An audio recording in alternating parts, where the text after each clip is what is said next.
So I'd like to welcome everyone to another CMC podcast. Today we're continuing in our series where we're sitting down and interviewing all the teams that participated in GRIMP North America 2022. And joining us today, we have Nick from Intervention Rescue. Hi, Nick, and thanks for joining us. Yeah, hi, Doug. Great to be here. So Nick, why don't you tell us what is Intervention Rescue and who makes up your team? Right, so Intervention Rescue is a UK-based technical access and rescue training provider. We offer consultancy services like with rescue plans, risk assessments, that kind of thing. We do a lot with general construction, but also fire and rescue services, processing plants, so mix and range of industry sectors. And it's made up of basically professionals from the rope access industry and firefighters, essentially. From the UK. Oh, excellent. That sounds like a really good mix of backgrounds then. That had to help you out. Yeah, it did, very much so. It's nice to have that sort of pool of competencies to sort of pull on, so yeah. So what got you interested in participating in GRIMP NA? Well, GRIMP NA, so playing with ropes in the sun in California on a battleship.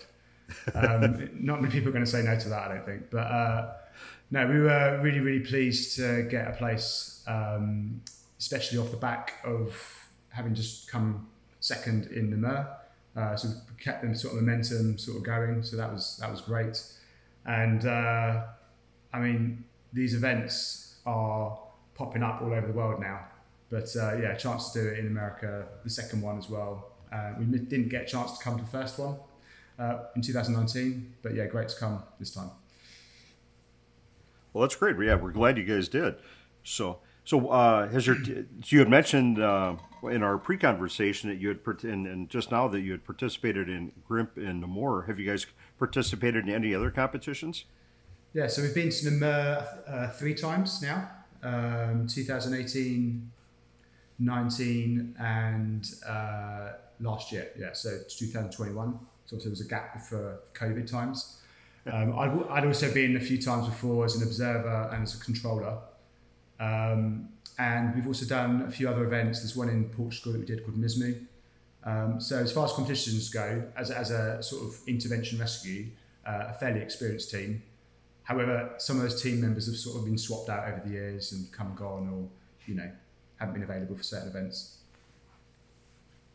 Okay, oh, so that's great. So what did you guys do to prepare for the event then? Preparing, right. So I think, again, we've been sort of running these competitions now for a few years, and it's been difficult over the sort of COVID period. But I suppose GRIMP NA this year, again, we were sort of using or following the momentum from Namur. We had 3 of the members that came with us from Namur, and we had to find 2 other members, just things that happened in those few months building up to it. But yeah, preparation it started off sort of slow and gradual, regular sort of like chats, just on our sort of groups. A lot of that was based around sort of logistics of actually getting there, getting all our equipment where it needs to be, accommodation, sponsorship that we were sort of getting, which was really good. But yeah, I suppose the actual practical team get-togethers centered around a couple weekends really. That was a couple sort of really intensive weekends where we got together and did some solid training, really refined our sort of default, transitions, edges, stretcher setups, basic sort of lowering rescue systems, highline systems, just the sort of standard stuff that we thought might pop up. Wow. Well, that's impressive. You guys placed very well among some very stiff competition, and came in second. And to know that you did that with only 2 solid weekends of practice, that says a lot about your team. Yeah, I think that was really down to the individuals. The fact that we didn't necessarily need to have lots and lots of training time together. It's knowing that when you ask someone to do something, it's done. Knowing the skill sets that are there on the team, and you put that together with the right equipment, and I think I've got a good knack of how to tackle these events now from a team lead perspective. I feel like I've got a bit of experience in doing it now, so it's a good little package now we've got. Oh, that's great. So yeah, so let's kind of talk about some of the scenarios, because I know the scenarios at GRIMP North America are probably a little bit different than what you run into in a lot of the other competitions, because number one, the location, obviously we're so fortunate to be on the Iowa, and a little bit more confined space centric probably than a lot of the other competitions. Yeah, I guess so. Again, the preparation, in addition to what I said before, a lot of the sort of confined, restricted access was kind of like we knew that was coming. We'd looked at any information we could get about the Iowa, the previous GRIMP NA footage from that, photographs. We did the tour like 2 days before the event, so we had a good idea of the layout, that kind of thing. But the scenarios were very different to what we'd been through before. The enclosure, the not being able to see anything until you're right on top of it.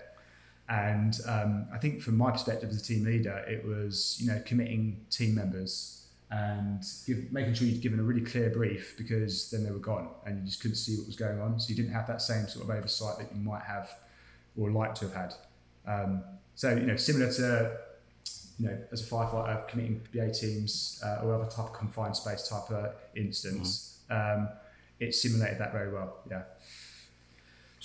So I tell you what, we'll kind of start with the scenarios on the outside of the ship at the very top, the very visible ones, and we'll kind of head down towards the bottom of the ship, if you will, as we go here. So, room with a view. Yeah, room with a view. So I think that might have been our final scenario, which was epic. It was classic California sun. It wasn't too hot. It was just right, and we were on a bit of a high because we know we'd done pretty well up to that point. The actual scenario, so I think it was Mark from Ronin that gave the brief, and I by that point had the process that I was accepting the brief in a certain way. I would write down the start time, finish time, the clear objectives that had to be met, and then I'd repeat that back. So I had it sort of down how I would, accept that briefing and, confirm understanding. And then we went with it. Yeah. So a good scenario, a bit of rope access involved, obviously a bit of access, so that was right up our street. We had identified an anchor point above the chimney stacks, which I think not in many other teams, or I think afterwards one of the assessors said we were the only team that used that anchor just to create a slightly different angle, which I think might have given us taken slightly longer, but it made a really nice angle to get that stretcher down over the edge. We made it. We made a good job of it, I think. Good. Yeah, like you said, I think with your rope access background, an ascent with a knot pass is no big deal for you guys, right? Yeah, it was. That was an easy bit. Yeah. Good. So then from there, the next one, let's we'll stay on top of the ship here. Another nice one out in the sun, the stacks. Yes, the stack again. This was again on the second day. And again, by this time in the event, we could visibly see that this was coming. Not that I think that gave us too much of an advantage. There's usually some sort of high line in these events, and a high line I think for most of the teams that would enter this type of event is pretty much a standard operating procedure. You've got a standard method you're going to go to for that. But yeah, really epic backdrop. I think we had. The trickiest bit was getting up to it, because we had to get up to the location to start, get the brief, and it went really well. I mean, we were really, really quick. We did it. We used the system that we were going to use. We sort of pre-planned, and got the job done. So I do have to ask you, since you were from the UK, what kind of reeve did you guys use? So I'd kind of call it, it's our intervention reeve, but it's basically a Norwegian reeve, not an English reeve. If that's what you're thinking. Exactly, that's kind of where I was going, yeah. Yeah, it's a Norwegian reeve using a clutch, essentially, to keep that sort of efficiency there. But The beauty of it is that it only uses 4 ropes, which really makes it quick. Yeah, if you set it up right, and we were pretty well drilled at that by that point. Oh, so so basically it's a Norwegian reeve with a clutch on the bottom that acts as a progress capture on the way up then? That's right, yeah. And the 4th rope, so you've got 2 lines in the high line, the Norwegian reeve to a clutch. The 4th rope is essentially what we call maybe the push-you-pull-me line from one side, and a tail of that acts as a backup. You then need another line potentially to lock the system in place before you do any descending because of the resultant. But I think there are some pictures going around of what we used. Okay, excellent. Yeah, I'll actually have to kind of keep an eye out for that. So, because I know a lot of the teams did use the English reeve, so definitely makes for a little bit of fun. The English team used a Norwegian reeve, so that's awesome. So we'll kind of head down under the deck of the ship now, down into the bowels or into the catacombs. The catacombs, yeah. So this was, I think, our second challenge on the first day. So having no idea what to expect, I guess. I think what I do remember from this one is that we did have to sort of go deep into the ship. So we knew something was coming that was going to be interesting. And I think the key thing for this one, and this is, I think, where we did well, is that we really just listened to the brief and just took it for what we saw and didn't overcomplicate it too much. So we had to get through some really tight spaces. It seemed to get tighter and tighter, and we just kept the rope system really simple. It was essentially a manual handling exercise for us, really. But considering the access, the egress, making sure we had a recovery line if necessary to bring people out.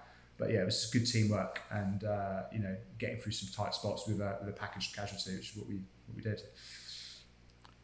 Well, it's interesting because so far in the different podcasts that we've done, the teams that were very very successful in that used the exact same theory you did. They kept it simple. They didn't try to overthink it, and that one was an easy one to kind of think is this all there is? Is it going to be this simple or? Yeah, I mean, I think we were plan B. There's something else involved here, but. All you can do is information gather at the beginning, and that starts with the briefing, what you initially see. And I was expecting a bit of a curveball, but it was a little bit. That was definitely one of the simpler ones. It was just a manual handling exercise in some really tight spots. Yeah, yeah, and not the most pleasant place to be, but they were definitely worse than the ship. That's for sure. No, I mean, unforgettable experiences really. All those spots, I think. It's not till you got out of them and you were sort of reflecting in the evening where you'd been and these spots that were within spots that you couldn't have thought would have been there in the first place. Yeah. So we'll head up to the next one. Had a little bit more room at least to set up your systems. Broadway in the hallway with the vortex there. Okay, yeah. So Broadway, yeah. So this was the first one. This was nice to get out of the way. Again, we were fired up, ready to go, months of planning. And it was just really good to get it out of the way, I think, and get it done. But so we had a briefing that there was a person that had entered a spot. We were able to use a vortex to create an artificial deviation. We had a sort of a limited area of a corridor available, not many other anchor points.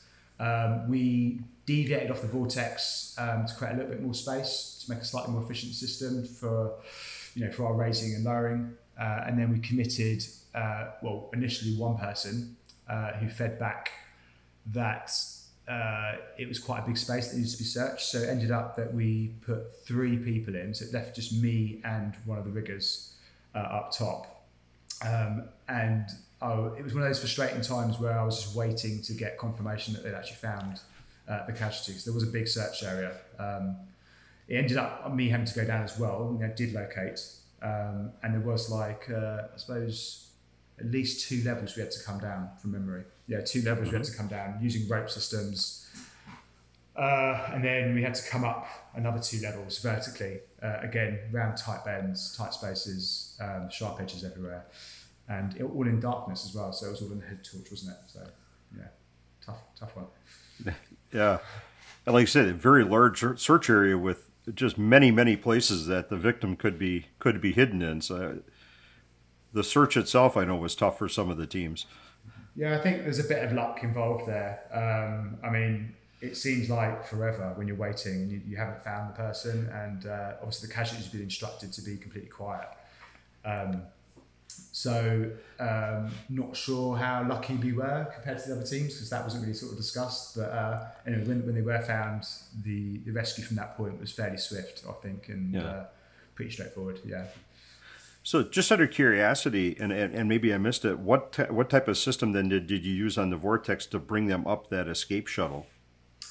It would have been just a set of lines coming down from the top, deviated through the vortex to a anchor that was on the side of the corridor, so keeping the resultants down the shaft, and then we deviated down the corridor, and it was just Tyler actually who was hauling, so just one hauler, 3 to 1.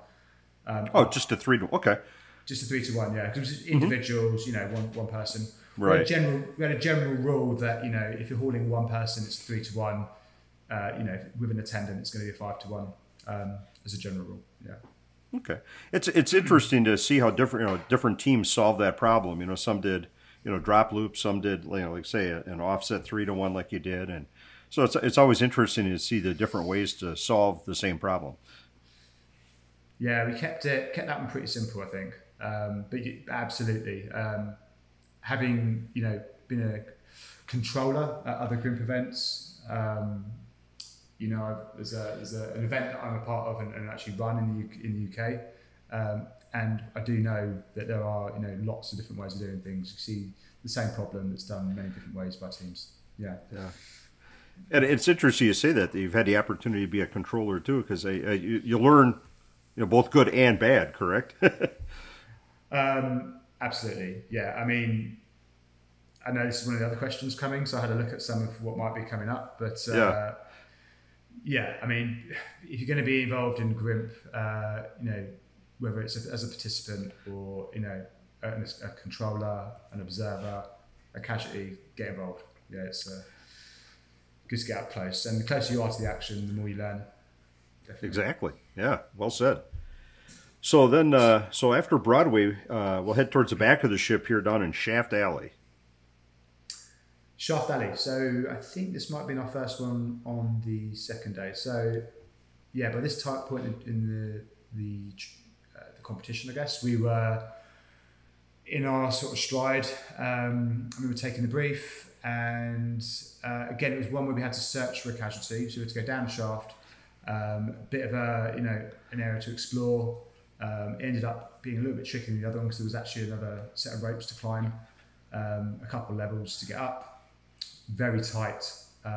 Had to use the dragon lift stretcher to get someone out. Probably no other way of doing it, sort of without causing injury to the casualty. I really enjoyed that one actually. That was a really good grunt at that point in the competition. Again, kept it pretty simple with the sort of hauling and lowering systems. Probably no more than a 3 to 1. We were hauling up individual loads. All of the rescuers that made access self-ascended out. Basically it was a down and then up and then the reverse. So it was all about finding and locating the casualty quickly, good manual handling again, and a nice efficient system. But I suppose it was just the tempo that we were attacking these challenges that were getting us some really good times. I think we were really sort of going for it. Well, good, yeah. And I would imagine too, with your the Axis background, that had to help when you were, especially that second ascent and everything, being comfortable, with those skills. Yeah, I mean, so everyone on the team except for one of us is sort of rope access, not just experience, but involved in training. I'm an assessor. I mean, there's everyone's very very well trained in sort of rope access. So it's like our bread and butter, if you like. Okay. That sort of coupled with the rescue and fire service background, it's a really good working combo. So we'll come to the last scenario here, the very appropriately named "You're not going to like this." Yeah, so actually, I mean, other than the ones that were outside in the sunshine, I really, really enjoyed this one. It was the most gritty, the most real world. It felt like a real incident that I might have been on, because, all our equipment was trashed. It was like, came out orange, didn't it? So, but yeah, it was a really tight spot. There was real nasty sharp edges. It was gritty, dusty, hot, and it's a horrible place to be honest. Yeah, a tight space within the skin of the ship. So yeah, we had to climb through, make access. Again, didn't know where the team were going, couldn't quite see exactly where they were going, but knew that it was down. And again, it was just a good grunt, wasn't it? Yeah. Again, kept systems pretty simple, as efficient as possible. We were defaulting to sort of clutches, really efficient progress captures at the top. And yeah, 3-to-1s, 5-to-1s only if we were attending the casualty.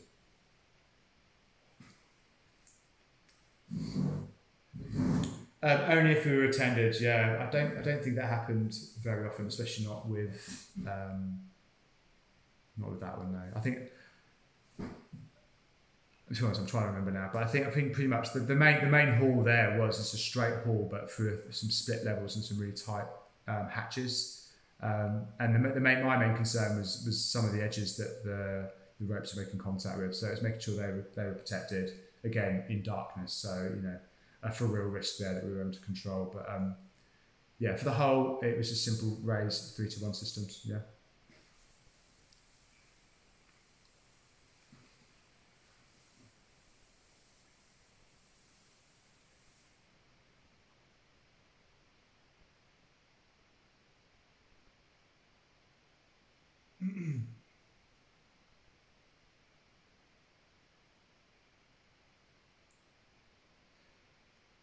Yeah, so it was noticeable.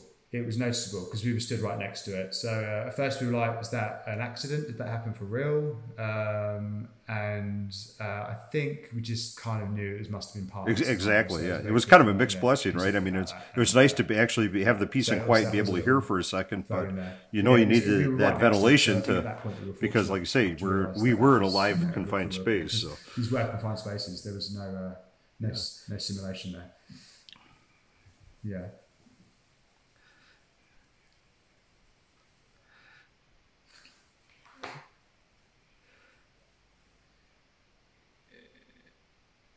Yeah, it was definitely. Yeah. Oh, yeah, it's difficult. I mean, you couldn't really.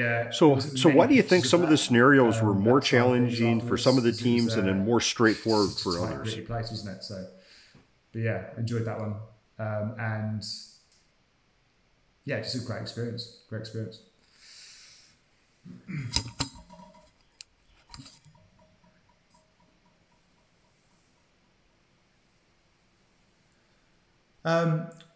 Well, I couldn't say that it was more challenging for more teams, if I'm honest. I mean, what I think the event did very well was shield everyone from what was going on. So, every time you walked into a scenario, you had no idea what you were walking into, especially the ones below deck. So by the end of the challenge, I think we all knew there was a high line. There was some sort of stretcher off the crow's nest of the battleship, but all the confined space stuff below was very hidden. So, but I don't think we found anything particularly overwhelming, and we had a solution straight away for everything that we were faced with. Again, that combination of the rope access, fire service, instant command, and dealing with those sort of incidents. We had the experience in the team to deal with all those things. If you don't, then I can see how that would have been a challenge. If you didn't have the access skills, I mean, there was certainly a lot of ascending and descending required, edge transitions, passing knots. Being able to negotiate edges with rescue packages, and just being really comfortable being in suspension, because there was a lot of that. So, and it's interesting, yeah, in the first GRIMP bread and butter for a lot of we our team. noticed that That kind the of teams thing. with the access background And then obviously it was did just very, about, very how do well we in access transport type this scenarios, victim but a couple of them casualties struggled a safely little and bit with some of the comfortably out confined of space space scenarios, swiftly. and vice That was kind versa. of what we were Some of the doing. industrial teams and the fire service teams did really well on the confined space things because that was kind of their bread and butter, but they had difficulty with the access scenarios. And I know we noticed this time that, the more the teams were, I guess, had more cross training, or had expanded their skill set after the first one.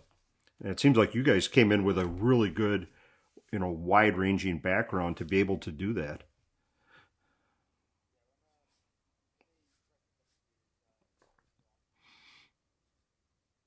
Mm-hmm.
Mm-hmm. Yeah, I know we've noticed that here too in the States, that there definitely seems to be a much better mixing of techniques from the different disciplines, whether it be rope access, arborists, traditional rescue, climbing, caving, all those techniques seem to be melding more and more to make more efficient rescue techniques.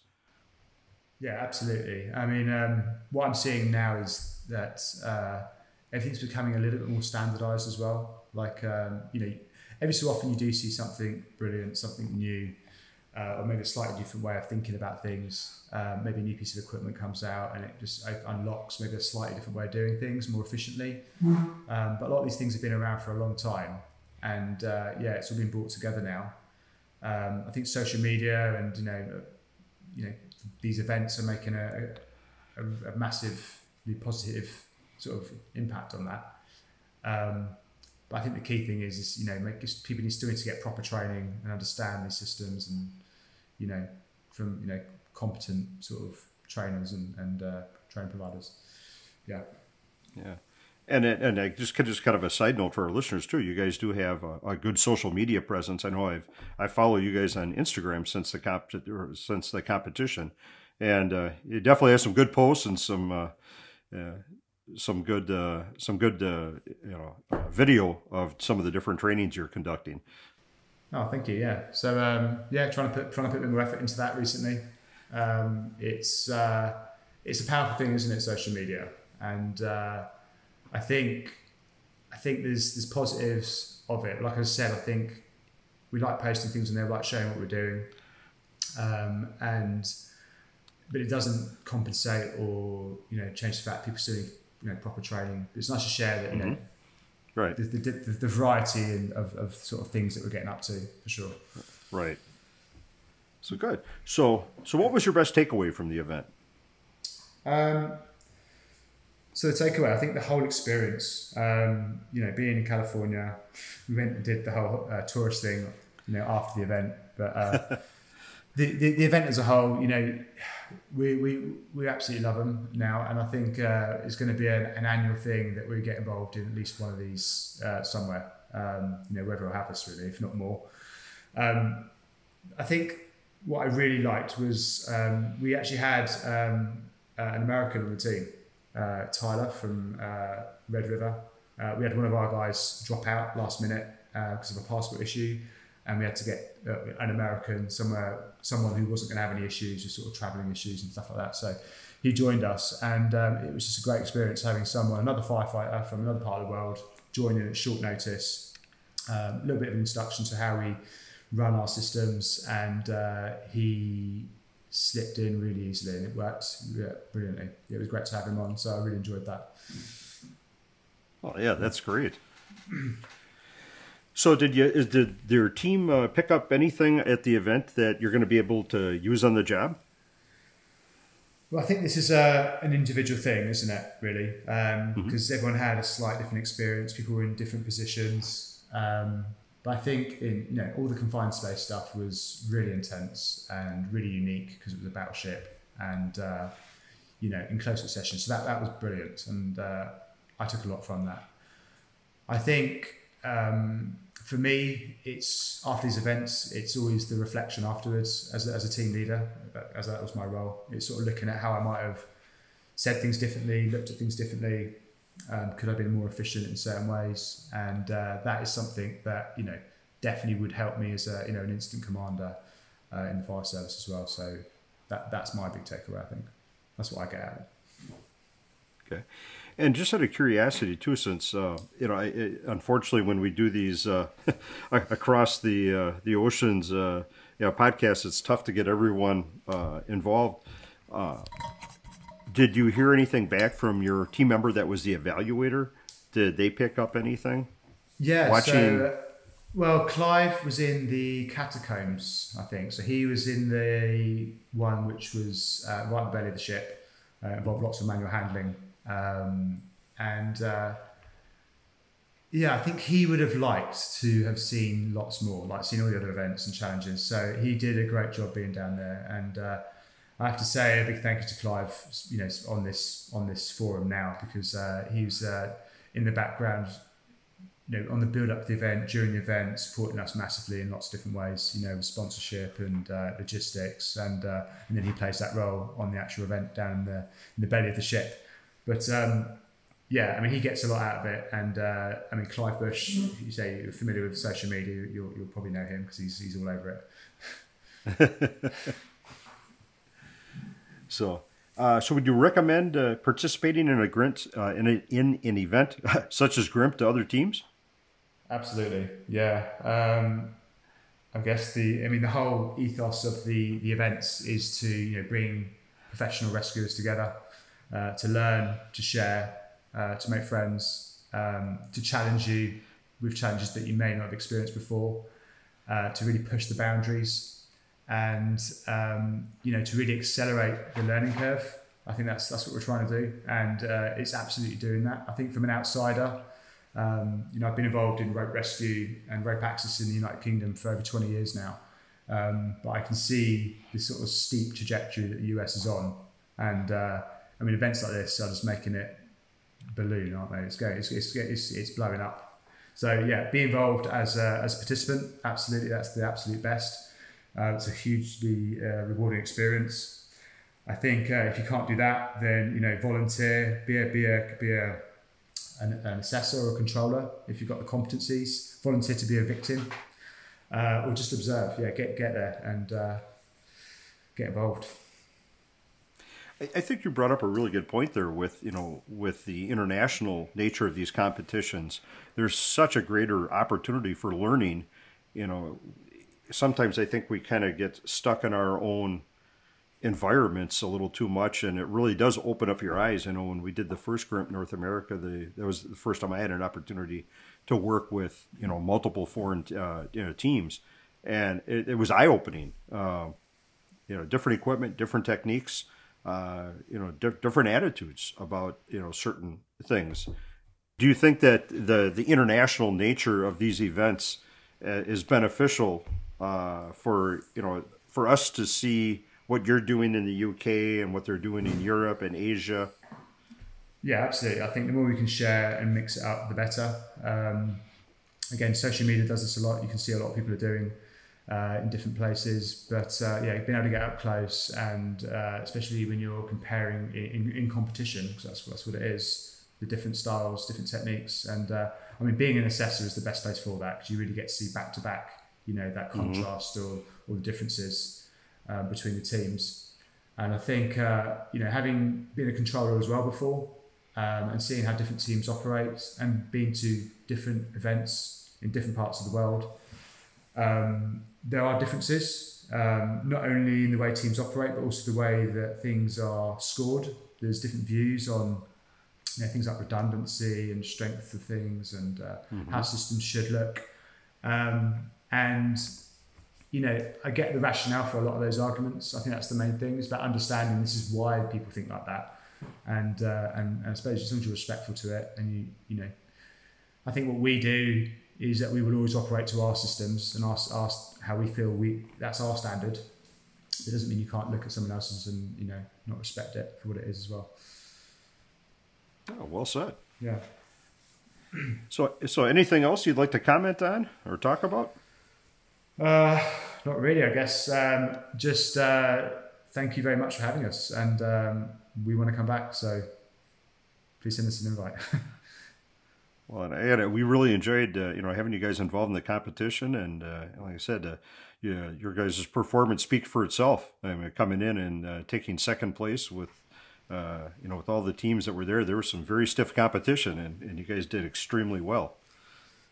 Thank you very much. Yeah, no, it was a great experience, and great challenges, and great to make a lot of new friends out there. So yeah, thank you so much. Great. So thanks for joining us for another CMC podcast, and stay tuned for another one.